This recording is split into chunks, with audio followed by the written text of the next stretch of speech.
This video will cover the steps on how to configure the PVNMS Scheduled Task feature. This feature enables the system administrator to perform predefined tasks on a single, multiple, or all of the devices on the network at the pre-scheduled time. To access the scheduled tasks, there are two ways to do this. One is by clicking View, click here, and then it will be on the series of tabs over here. Okay. The task list is going to show you what has been run and what's scheduled to run, and they'll tell you if the status was successful or if it failed. If you're running multiple connections, let's just say reboots or firmware upgrades and so forth, 5, 6 radios, if one of them fails, the status is going to say fail, but it's not going to fail for each specific radio. To set a specific task, click on Add Task, and then you're going to see these features: Retrieve from Device, AP Software Upgrade, TMP Software Upgrade, Commit and Reboot, and SNMP Bulk Set. Let's go to Retrieve from Device. This is basically the option for you to retrieve things like config files and so on. After you click that, you're going to get this screen. So go ahead and select the radios that you want. Click here. It's going to push them into the selected device. Click Next. Type in your IP address for your server, your TFTP server, your TFTP file name, and then the type that you want: config, event file, temperature log, text space, or debug. And go ahead and click Finish. What that's going to do is it's actually going to put it into the queue. Next on the list is AP Software Upgrade. Both AP Software and TMP Software are fairly self-explanatory. You have to use a TFTP server. Once again, go ahead and select your radio. And go ahead and click Next. Type in the server IP address. I'm going to do this really quick. And then the file name. After you type in the file name, then you have the option to reboot. By checking this, and then click Next and Follow. Once the process is complete, the radio is going to go ahead and reboot. If you want the radio to reboot at a different time, then you could go ahead and select a different task time for it, and then the radio or the radios will reboot at whatever task you want. In this case, we'll go ahead and select Not Reboot. Go ahead and click Next. Alright, so over here you have name, description, and so on. All it is just a name for you to remember.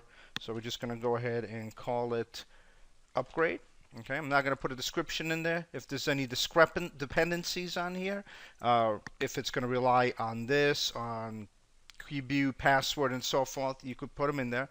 You could enter your start at time, so you could do a specific date and time. You could do a repeat. You could do it every hour, daily, and so forth. And then, of course, if you have mail, you could go ahead and do mail. Go ahead and click Finish. And so what's going to happen now is you can see that it's uploading. Right now it's going to fail because I have nothing to upload. But as you can see, it's here listed. It's giving you a status of failed.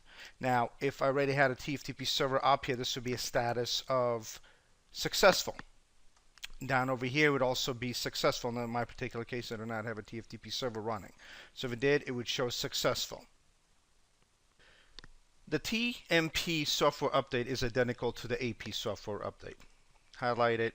Click Next, go ahead and select your radios, then go ahead and type in the TFTP server, the file name, go ahead and click Next and follow the same process. You'll see it over here as well. Next on the list is Commit and Reboot. It's exactly what it is.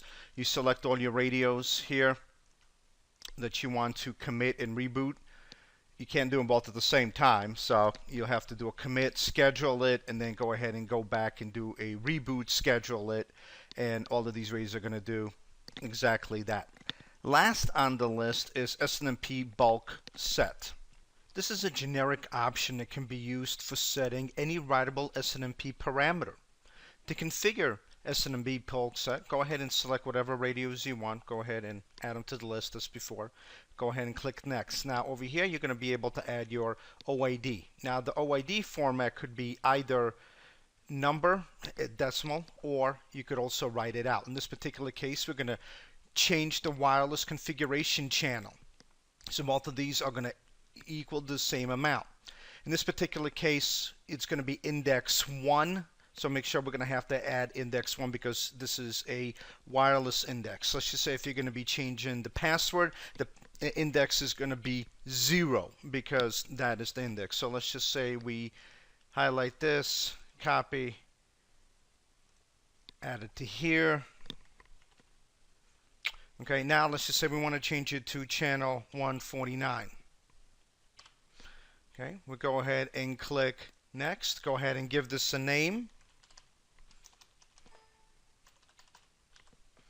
Okay, over here, once again, your discrepancies when you want it started by and so forth. So we're going to start it right now. Click Finish. As you can see, it's going to automatically add itself to over here. Now, we could wait until this whatever scheduled time it was, or I could have the ability to just do a run now. I click Run Now.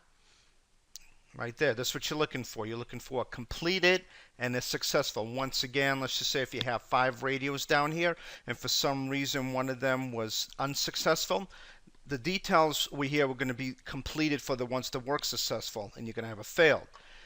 As the overall status, this would be a fail. So this is something to remember.